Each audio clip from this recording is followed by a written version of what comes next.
Hey everyone, and welcome to another sponsored demo here at Risky Business HQ. Today we are going to check in with Mr. Ryan Calumber, who heads strategy at Proofpoint, which is best known for its email security products, although these days it does an awful lot more than that.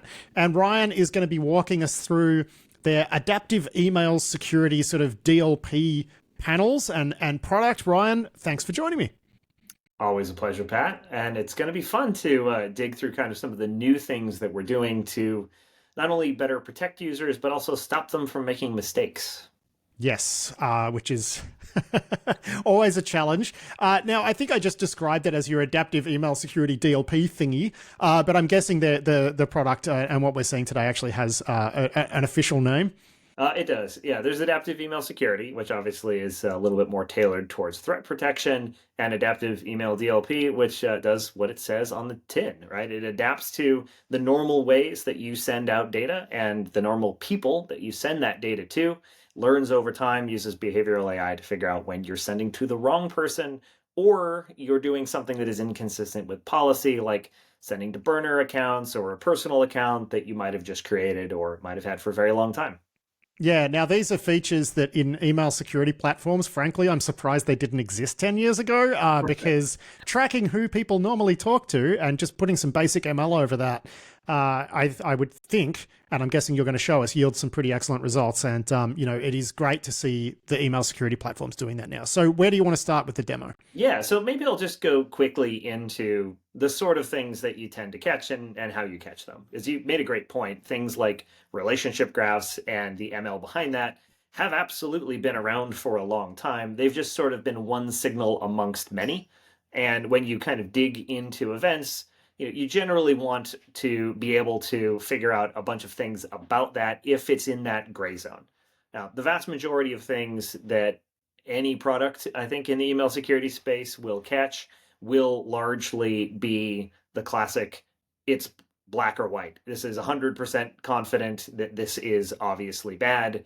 You've recognized something like brand impersonation. We're using things like optical character recognition, as well as obviously logo analysis and computer vision to confirm that. And in other cases, we're basically just using things that you might call AI-driven insights. We just call them email insights here to stay clear of the buzzword. But it calls out things like, well, there's some text here that is in an image that asks the user to change their password. And at the same time, you can also look at URLs for randomized query parameters or any of the things that you see kind of called out here. And in the vast majority of cases, if you're an analyst looking at this might be interesting, might be useful to know that Eleanor Graham is getting these interesting attacks and she's a VIP at the organization, but you're not going to have to do anything about something like that. If, though, you have to dig into that a little bit more, it's always useful to have the headers, which of course are right here. And to your point, the notion of a sender analysis, just being able to do that quickly is extremely useful to have in the same place. So whether that's looking at the traditional auth protocols like SPF, DKIM, and DMARC, or domain details, or has this person ever emailed you before? Relatively simple stuff like that. It's all kind of there as part of the analysis. And again, some of this is going to be more useful in threat style use cases than in the data loss use cases where we're going to be spending a little bit more time. But basically, the same plumbing can power both use cases. Now, just on that whole concept of, doing some risk rankings based on, well, has this person ever emailed before? I'm guessing one of the reasons there's technology platforms like yours has put a bit more focus on that is probably BEC. Am I right there? Yeah, that's spot on. BEC, particularly because you will see things like what we call the reply to pivot, where there is an existing email thread that has been pasted into another one, and then at some point in time they'll move from a compromised account to something like a lookalike domain. All of these sorts of things are harder to catch than what came before them. So making sure that you can actually put all the details together, because it might actually be a completely legitimate email coming from the right source at first, and then later in the thread transformed to a malicious one. BEC is really the pioneer of those sorts of techniques. As we talked about actually on the show before, the largest distributor of malware via email doesn't even send phishing emails anymore. They just actually compromise URLs that already have broad distribution, like what Sockolish and Balata and lots of others do. So in this case, it is extremely interesting in BEC. It's a little bit less useful, I would argue, in things like the malware world. And so when you look in here, obviously you're looking at things like, what is the intent here? Are they talking about a wire transfer? And in BEC world, very often you're going to also look at things like suspicious display names, suspicious topics, all of the things that you get from sort of the classic kind of semantic analysis. And then, of course, an analyst might actually do something with that, like report it, delete it from a quarantine, add that domain to a deny list if you never want to see it again. Or if you think the tool has made a mistake, you can report it safe and release it from quarantine. Honestly, most of those for us, when people report basically false positive detections, are things like those Sockolish compromises where it's living on a compromised legitimate URL that user very much meant to go to, and they are not the ones getting the payload for whatever reason. Yeah, right. So it's been flagged because you've crawled that URL, or that URL is bad and flagged on that. Exactly. And we've had to do a ton of stuff in the sandbox to actually get it to give us the payload. And then the user just says, no, this is fine. That's annoying. Trust me, I've got this. Yeah. Yeah. Yes. And that again is one of the ones where we're trying to explain to the user that even though it might be fine for you, it's not fine for everybody. So you really do need to be careful on that. And so one of the things that we've also been able to do, although it isn't showing up obviously in the admin panel, is a lot of those emails are delivered basically defanged. So the URLs are not clickable. The attachment is basically stored in quarantine and not delivered to the end user. And there is a fairly lengthy banner at the top of the email calling out exactly what we found risky about the message itself and any of the URLs that were in it. But pivoting to the data loss side, there's really kind of a few different categories of data loss. And as you mentioned, email security tools should have probably been doing a lot of these things a long time ago.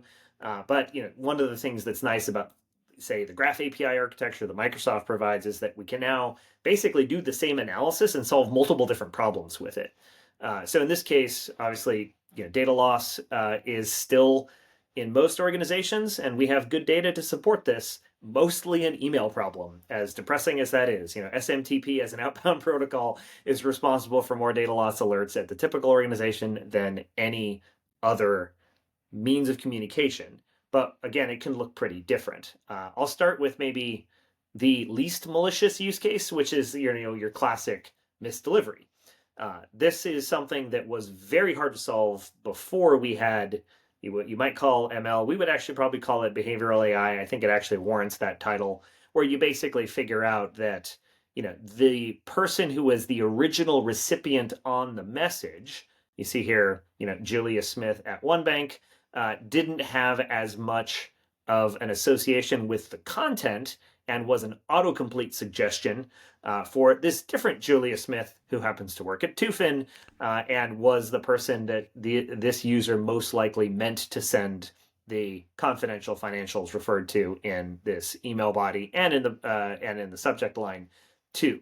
So can you actually so hang on, is that Microsoft logging when something's an autocomplete suggestion? Yeah. That's handy. As an Outlook add-in, we can actually find that. Yeah. And that's also, you don't have to do this as an add-in, but it's a much, much better user experience. And it also allows us to take signals like, hey, this was auto-completed, which is the culprit for nearly all misdelivered emails. So in this case, you want to look at kind of the event timeline to figure out what's happened here. There was a misdelivery, a possible misdirected email detected. The user receives the warning. Again, that's the Outlook com add-in. In this case, there's a more modern version of that can also be deployed. And the user that was then removed from the to line by, of course, the person sending the email, added the correct user, and then, of course, this was prevented from going to the wrong recipient. And so you sort of guide them and you say, well, it looks like you're trying to send this to the wrong Julia Smith. Here's the right one. Do you want us to make that change? Yes, no, bang. Exactly. And pop it right up in the email client. It's the sort of thing that is, I actually almost would argue it's perfect security control because it doesn't require an analyst to do anything, right? This is not Yeah. creating an alert that's going into a SIM, that's getting prioritized, that's getting correlated with other things that a human being has to respond to. Well, The and end it's not user, some indecipherable technical message that we put in front of users. Like, God, right? like AV products used to, probably EDR still does, where they throw up some, absolute gibberish in front of a Yes, user, and they got no exactly. idea. Yeah.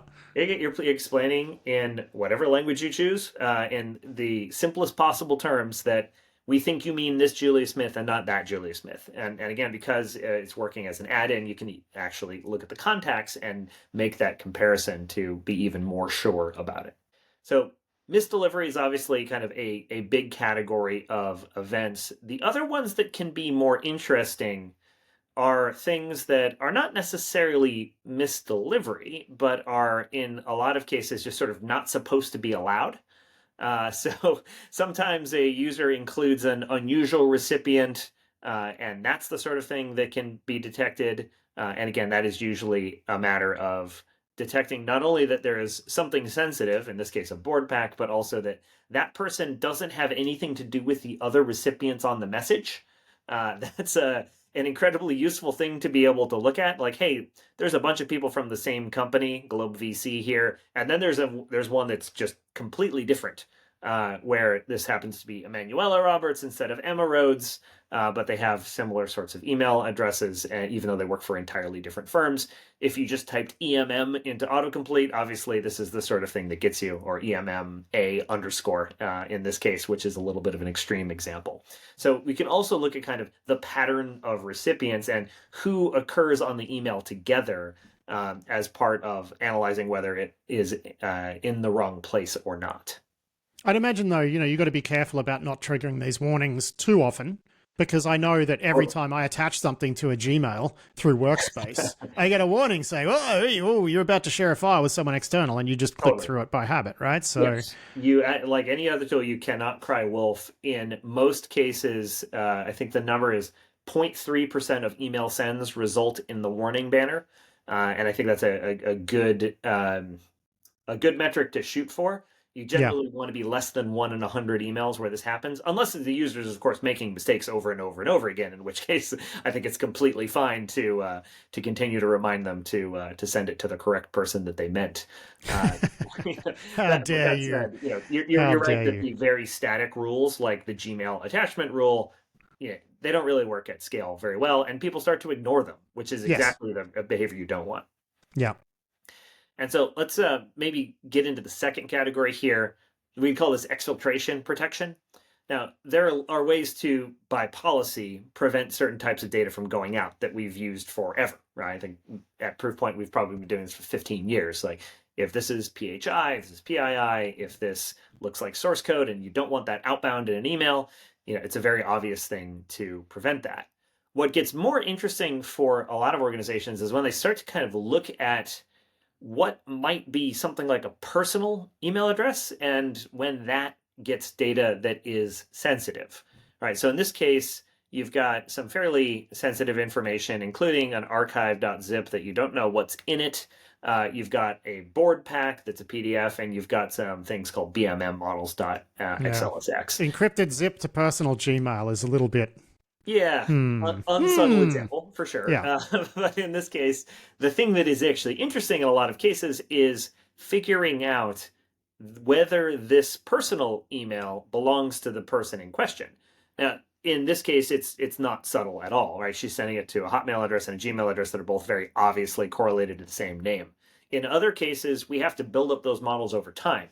One of my favorite examples of this is somebody who very clearly owned a boat, who just sort of gave himself a nickname that started with Captain, and we had to figure out that Captain, I will not finish the email address, at gmail.com actually belonged to this guy. Yeah, and that is the sort of thing that you can figure out over time when you look at the sort of things that people do send to their personal email addresses in authorized ways, or at least ways that you're willing to tolerate. Like, if you send your W-2s that way, maybe it's not ideal, but it's not the sort of thing that would be a risk to the corporation itself.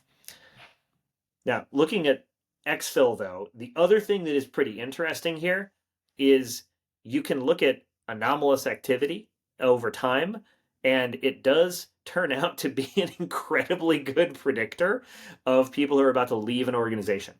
And we have played around with this for a long time. Obviously, we've got now quite a large DLP business and quite a large insider business.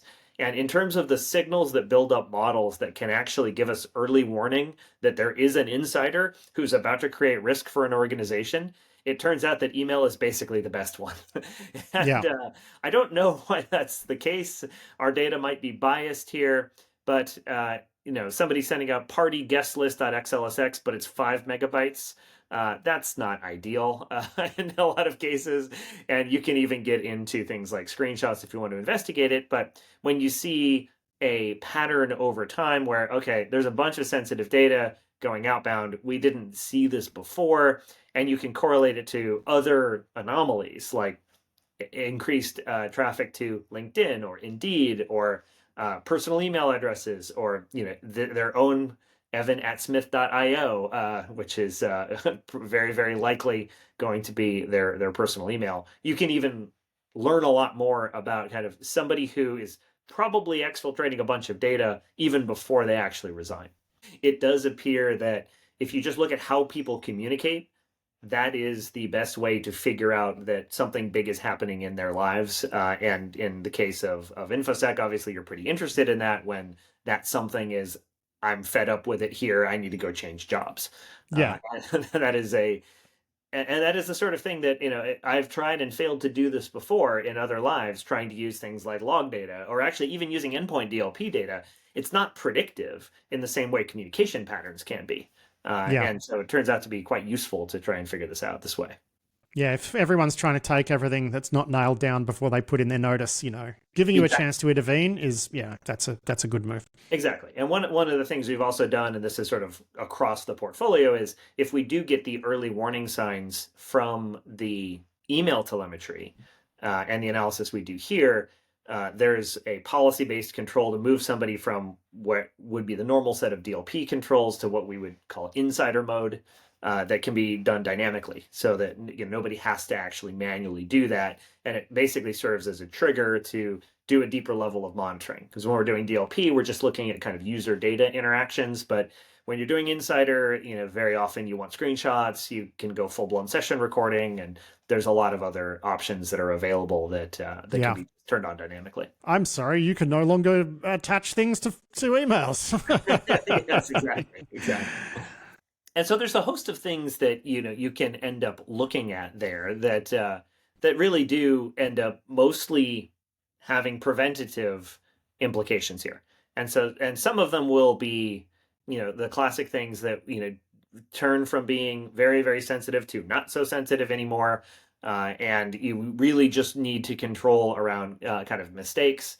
And then on the exfil side, one of the other things that I love doing. If you look at kind of some of the tools that you can turn on, they're like, well, okay, stuff that is unauthorized but also tagged with an MIP tag, or things like your classic secrets for cloud APIs that end up. I think we have a community detection around that. Dropbox file share links are there, but yeah, AWS access credentials shared via email. Not ideal. The sort of thing that, there are lots and lots and lots of ways to look for kind of more specific things that are relevant to your type of organization that you care about more than just, people sending large amounts of data externally, which you will always pick up on, but would have a much higher false positive rate than much more specific queries where you're looking for a certain pattern or a certain type of information. Got it. And then calling out kind of one other interesting thing on the configuration side is, this is obviously also doing kind of the classic DLP, right? And in a lot of cases there, you're just going to warn, you might not do prevention. Doing kind of this one-trick pony thing here, it's still something that a lot of organizations will do for compliance purposes.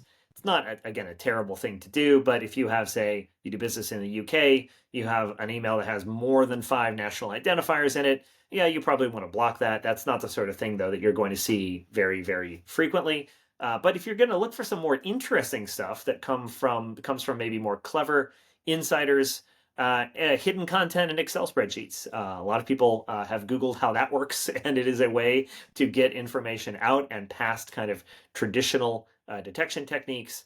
And Well, how does that work? Are you talking about doing something really insane that shouldn't work, like embedding a zip in a Excel file, or?